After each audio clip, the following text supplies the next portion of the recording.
All right, so this was episode 19 of Young Sheldon. Glue-ons, guacamole, and the color purple. This episode surrounds with Sheldon is sincerely sick with high school. Right? He's done with he's high over school. it. And then he's like, I don't want to go to high school anymore. And Mary Cooper says, well, then where are you going to go? And I would say this episode had some of the best writing in it. However... These last two episodes have been some of the more, thoroughly... I would use the word thorough, right? No, but here's one thing I would say. Where it's, jam-packed with jokes and character moments. What seems to be happening... What seems to be... also, by the way, this is my only second listen of this... Yeah. No, This is America by Childish This is my Gambino. fifth or sixth listen. This is my genuine I've seen the video twice. Yeah, I've seen the video twice now. Actually, no, sorry. This is my... No, this is my second listen. Yeah. I've seen the video once. Good. Right. This is America by Childish Gambino. One thing that seems to be... I think it's a much better video than song. Yeah, I could not imagine listening to this song. The song has not done anything for me. It's not... especially taking it away from the video. No, yeah, That being said, I think Donald Glover's usages of pretty blatant contrast and the Jim Crow poses... and the sort of metaphor for the distractions that perhaps nobody watches these fucking videos. The distractions he uses that perhaps the big popular black entertainers use versus the problems that Black America is facing in the current climate of perhaps police brutality under the Donald Trump regime. Is the metaphor that he's going for, and perhaps he's also presenting a satire of the fact that he feels that maybe it's also a satire and that's why it's creating a lot of debate amongst people. One thing I have a problem with this video, not a problem with the video, but I think the video was great, brilliant because it just stirs shit up, and it was quick. The first gunshot scene, also the violence is very hyper realistic. It's just ultra-violence, too. Yeah. But, okay, what I'd say, not the problem with the video, the problem with the reception of the video is I've heard, prior to watching the video, I'd heard a lot of people arguing over, this is the deeper meanings and stuff. Personally, I don't think it is one of those hidden meanings. I think it's pretty cut and dry clear, saying, this is America, this is how people deal with stuff, but this is the stuff that's going on. You know what I mean? Yeah. I don't feel like there's there needs to be a big meta-analysis of the video, personally. And I think that's not the point of it, and I think people are getting lost in that and trying to... But that means it worked. Well, in a sense, but I feel like people are trying to ring it out. If you're getting a bunch of pseudo fucking BuzzFeed articles about shit. I mean that's. And you know what? Young Sheldon probably thought they might get a little bit more than that. I think we might be the most thorough people reviewing Young Sheldon in the current in the world. Journalism. In the world. I would hope so. No, I'm going to say right now, no one... That's weird. I never thought of this. No one in the world is doing episode by episode breakdowns of Young Sheldon. That's probably not true. That probably is true. It's true. It's probably not true. There's got to be other people. No. You guys are doing it more thoroughly. Perhaps you're right. Thorough is okay, No, then let's go back to This Is America. Let's go back to This Is America. Now it's okay. Yeah. Now it's all. What the fuck were you guys saying to me there? Were you guys were looking at me like I was saying some stupid shit. No, thoroughly was one of the words. No, I'm going back a couple minutes. You guys trying to start some shit? I was trying to walk home, but it's like fucking... Alright, we're good. Wait, no, you gotta pull it. You want Donald Glover back? No, we gotta get it ourselves back until, because it's got the key. Woohoo! There we go. Now we're keyed up perfect. Welcome to Key and Peele Season 3, Episode 2 reviews. I said, I was when I was watching this video, I said I feel like this music video was directed by Jordan Peele. By Jordan Peele? For real. Actually, yeah, that's actually legit. This is Mad TV Season 2, Episode 18. Is Jordan Peele on Mad TV? Yeah. That makes sense. He was directed by Atlanta main director. Yeah, Hero, what was his name? Hiro Yume, something like that? Japanese He's guy. good stuff. I looked up a bunch of his work after watching this video. All that shit. So Young Sheldon. So this episode, basically, Young Sheldon ends up shadowing a college class about physics, something like that. Some generic heavy math stuff. Romeo, something metaphysics. Yeah. No, it's what he does in The Big Bang Theory. So I want to do this for the rest of my life. It's theoretical physics. Theoretical physics, yeah. And what's the name of the actor?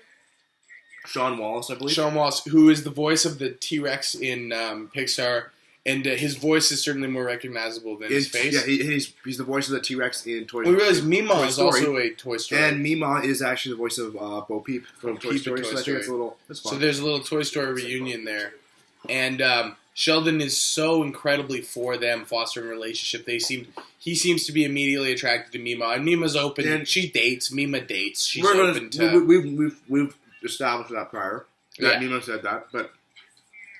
We're going to say something. And Mima seems to like that Sheldon likes him. Like, you know what I mean? She seems to give him a second, like kind of a second once. I want to speak for everyone in this room.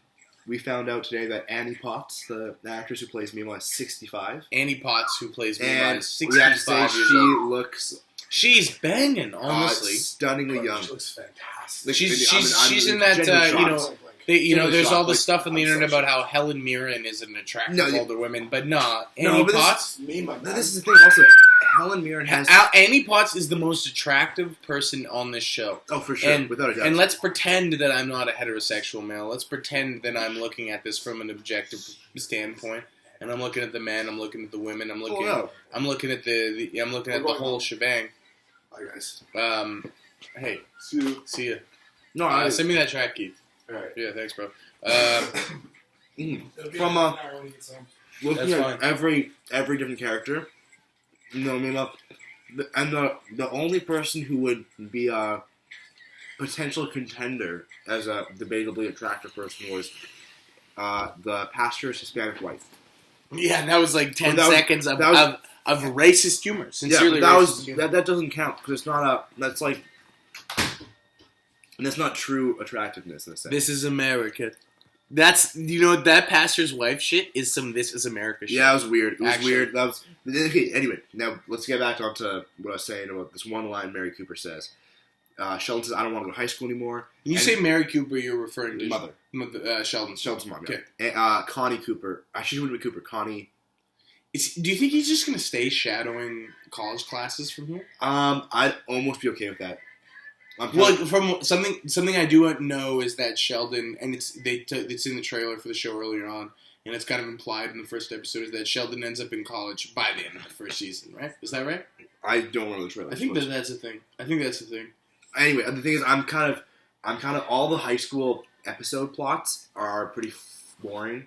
Well, it's the one thing, and I'm gonna the whole this kid's smart is surrounded by older people thing is a yawn. And the thing I liked that it's in a college class in a lecture hall. There's no room for interaction with other people, which I don't mind because it's like the interaction was one of the weakest parts of high school stuff. Anyway, here's the point I've been trying to make. When in college, it can actually like put Sheldon against like adult themes, which might be more fun. Here's the thing. Which I genuinely believe now. I have a feeling that all the writers of the episodes are mostly different writers. That's continuity is, to an extent, thrown out the window. In the sense that in the last episode, he's like, I want to apply for Harvard, right? And then he's like, I don't want to go to high school anymore. I want to go to college. And he's like, well, where would you go? Like, in the last episode, he literally was talking about, I want to go to Harvard. Yeah. And then it's kind of tossing that out of the... Which... You probably should have flipped these. Huh? They probably should have flipped these. Yeah.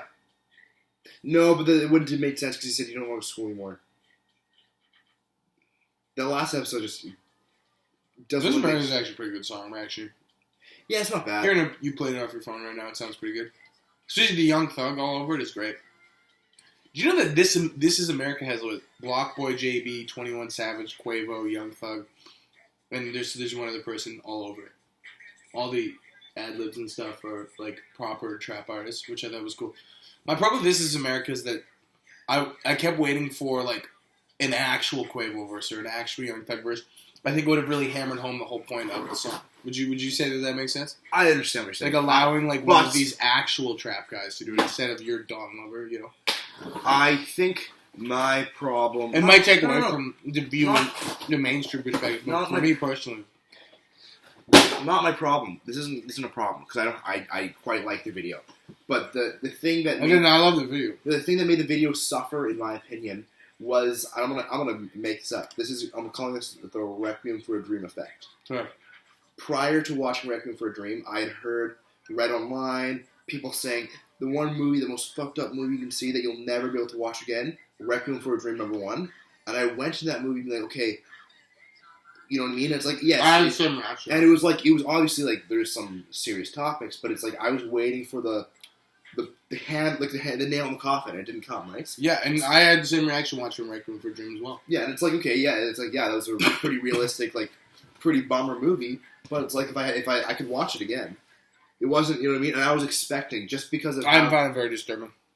Just how this movie was, this video was talked about, and I wasn't one of the people who watched this prior to seeing all this discussion. I did. I saw discussion first, so I went into this expecting, okay, why is this video? I didn't see any discussion. I woke up, I saw Erica Badu, who I follow on Instagram, had shared it, and then I watched the video, and then I watched it again at the end of the night because a bunch of people that I just talked to a bunch of people who had seen it and were like, "Wow, that stuff's pretty loaded." Blah blah blah blah blah. I was hanging out with someone who hadn't seen it, and we watched it again, and I was like, man, I actually don't fuck with this song at all, but this video is pretty powerful. Yeah. I was talking to Vinny about it. And I don't like this song because, you know, I sincerely like trap music, and I feel almost teased by his kind of like, ooh, I'm on my Kodak. But, and it's this whole like satire of America and all this stuff. But the video with the song it works very well. But the song is just the set location. Bleh. The set location, the lighting. If I go to a party and I hear this song, I'm gonna go put on fucking Slime Season 3 by Young Thug. Yeah, that's the thing. This is not this. If you try to make this party music, you're missing the point. It's not bad. It's not like I'm listening right now. It's not bad, but it's not. But that's also the point of the this. song. This also this. Do you know what this is kind of like? Don't get you sipping them. I don't know how much you remember. Do you remember Hallelujah Money by Gorillaz? Yeah, I do. That shouldn't have been on the album. Because not a song. Is that on the newest It is. It's on Humans. Oh, Humans is all a piece of shit. I believe it is. Fuck Humans. And it's like, but that you know what I mean? This should be a single. This should not be part of an album. This should be a single and then drop an album. And don't put this on there because this isn't. This, you know what I mean? It's a companion piece of the video. It shouldn't be left alone. But you know, that's like saying Young Sheldon is just a companion piece to the Big Bang Theory. And the Big Bang Theory is just a companion piece to the Chuck Lorre empire. Yeah, Hallelujah Money's on the album, which is insane. But no, what I'm saying though, this is a companion piece to the album, saying it stands alone. That's more like if Kanye puts Lift Yourself on the new album. Yeah, that's right. This stands alone. This is not, in my mind, this shouldn't be part of the album in a positive light for Young Sheldon. Yeah, I don't know what's going on right here. You can still see his nose. Is that Don Glover? Hey, Don Glover. Black man, get your money. But yeah, no, I thought the video was really well filmed. The video is great. This Young Sheldon is becoming incredibly more heartwarming. Script writing was great. They're understanding the strength of specific characters. Specifically, their Sheldon is becoming much more agreeable, in my personal opinion, or at least they're letting him thrive and fail in the right ways. Yeah. Mima is being given the absolute spotlight, without a doubt. And I've said this in prior reviews. They've done testing and shit, and they can tell that people love Mima. There's no doubt about Mima that she said, and I don't remember exactly what it was, but it seemed, in my opinion, kind of like a joke. Like, you already know who I am. I've been here enough. Yeah, but I'm saying she won't go. But it's like, you know who I am. I'm Mima. Like, right? And that she's a well-established character. Yeah, she is. She's the second most well-established character. The banter between her and Sean Wallace, in the restaurant was really well written, actually. Yeah. Him talking about, and he represented, you know what, I'd say he represents the future of Sheldon, the future of the Big Bang Theory Sheldon as he's quirky, he doesn't like driving. This is the Toy Story dinosaur guy? But he's talking about, like, I don't, because she wants to order guacamole, and he said, that was fun. Is that like Benihana? And she's like, kind of like that. And he's like, I hate Benihana. I was like, let's not do it then. He's like, no, let's do it. I want to take a gamble. You like it, and I want to try it for you. And he's like, you like gambling? And she's like, I do like gambling. How much did Sheldon tell you? And he's like, well, I took a gamble. This was actually very good writing. Actually, really. He said, I took a gamble sitting in the front, because earlier in the episode, we're recapping, but like earlier in the episode, that's what we do. The physics teacher asked. Mima asked the physics teacher, oh man, there's actually a lot more to explain to make this make sense. Yeah, okay. So he doesn't drive. This guy doesn't drive. He's Sheldon. He's He's future Sheldon. rolling her eyes on this. You know, I found that I don't know. He's future Sheldon, yeah. So the physics professor doesn't drive. He rode his Schwinn bike. His 3-speed Schwinn bike. I only used 1 speed. I don't know what that joke was alluding to. I don't get that joke because I don't bike. But Yeah. like, it was self-effacing because of the like. You know, she finds the same reason. I mean, you know, all these details we were about to get into. You know, fuck that. Doesn't matter. We're already 15 minutes into this review. This is America. All that bullshit. But basically, this character is like a symbol for why she likes Sheldon so much. Is that, this is the man that I'm attracted to, the same reason that I love Sheldon so much, but abstracted enough.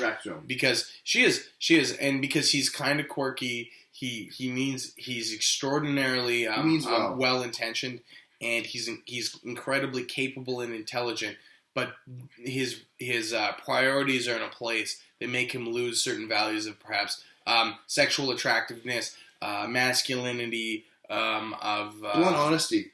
She says, "Have you never been married?" Nope, but I've been in love 7 times. And he just says, like... I've been in love 7 times. And he said they dodged a bullet because it wouldn't have been good for them.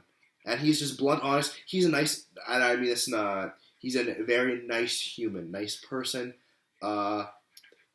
He's risk-taking in a good way. Yeah, so if This Is America is Black Man Get Your Money, then this episode would be Physics Teacher Get Some Pussy. And with that, thanks for watching.